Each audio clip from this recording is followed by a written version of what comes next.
Hi, Marvin Kilborn here again. This video is going to be about education degrees. Now, for me to become a teacher, I first got a bachelor's degree in social science. Sounds a lot more impressive than it is. It's really just a glorified social studies degree. But as I was finishing up my military career, I decided I want to be a teacher. And at that time, I just wanted to go for the quickest, easiest teacher certification that I could get because I only had a few years left in my career to retire from the military. So I got a degree in social science, and then I enrolled in what they call an alternative teacher certification program. It took me about 2 years to complete that. Typically, teachers get degrees in education, which I always found a little silly. I think you go to college to learn a skill, learn a particular field of study, math, science, chemistry, engineering, whatever. You go there to get educated in these subjects. How is it possible to get educated in education? Just seems silly to me. But that's the path of the normal teacher. Another thing funny about your typical teacher, those high school students that get the lowest on average ACT, SAT scores, these are the ones that are typically drawn to the world of public education. Those with higher scores tend to get drawn to other fields like science, engineering, things like that. So those people teaching your own students, your own children, or our children, are among the most lowest educated people we have in the country. So by and large, these people just aren't that impressive. But that's how you become a teacher, get a degree in education. And then we have higher levels of education. Those teachers that might someday want to become an administrator, assistant principal, superintendent, they go get a master's of education. Again, how you get a master's in education. Highly qualified in the field of education. Which, by the way, these programs don't actually teach you how to teach. It's just all theoretical nonsense that they learn. They're simple courses. In another video I'm going to do on teacher certification programs, I'll explore the types of courses that educators take to become teachers. Believe me, they're no-brainer courses. Simple stuff. But those that might want to get into administration have to go get a master's in education degree. There's a couple different masters of eds. There's one in school administration. There's another one in curriculum and instruction. There may be others out there. Those are the only two I'm aware of. But that also seems silly to me. How do you get a master's degree in education in curriculum and instruction? Seems unnecessary. Any halfway decent teacher is already skilled in the art of creating curriculum and giving instruction. So why is a master's of education in this area even offered, even required? Well, they're only offered for those that want to become public school administrators.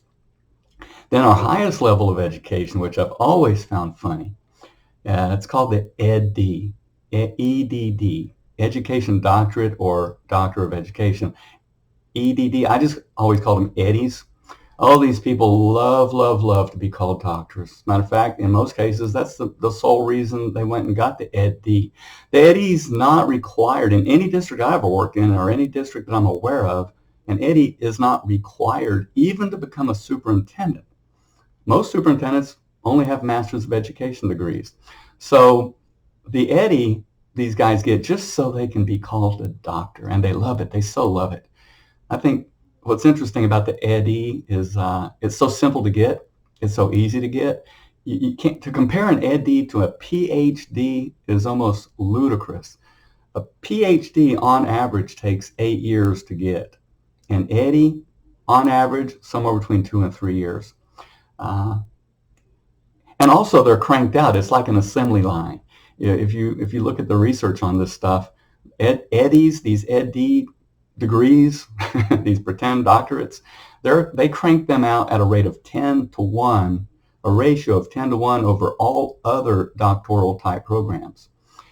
It's just silly. I still get advertisements. This is the one I got not too long ago. Let me read this to you. They want me to get an Ed.D. This is from a school. It says, the program can be completed online in as little as 2 years or on a flexible schedule. No GRE scores are required to apply. As a student, you will develop a broad understanding of the educational process as well as build skills that can be adapted to a variety of educational situations. Upon graduation, you'll emerge prepared for challenges such as impacting education in your community, evaluating and implementing policies, shaping the effectiveness of practitioners, deriving innovative approaches to learning, no thesis paper or dissertation required, easy financing terms available, enroll today. Doesn't that sound impressive as hell? So it's funny too, because I have a lawyer, needed one once upon a time, and I keep him on retainer, but his name is John. And then I have a doctor who treats my illnesses and gets me better. His name's Robert. He likes to be called Robert. I call my doctor John, my lawyer John. And then my dentist, she goes by Nicole. Everybody, now these are real doctors, real true doctorates. Yet they prefer to just be called by their first names. I guess there's no sense of inferiority there. Clearly there must be some sense of need, want, inferiority, complex going on with these education doctorates because they just demand it. But I've never once seen any of these Eddies identify and cure any of the ailments plaguing public education, and there are plenty. I'll explore some of these people in greater detail as I walk you through my entire teaching career, starting way back 15, 16 years ago in Louisiana. But for now, that's it. I hope you stay tuned. I hope you're enjoying the only 2 videos that I've posted so far. But I'll keep cranking them out. Again, I'm having fun. And anyway, y'all have a great day, and thank you so much for watching.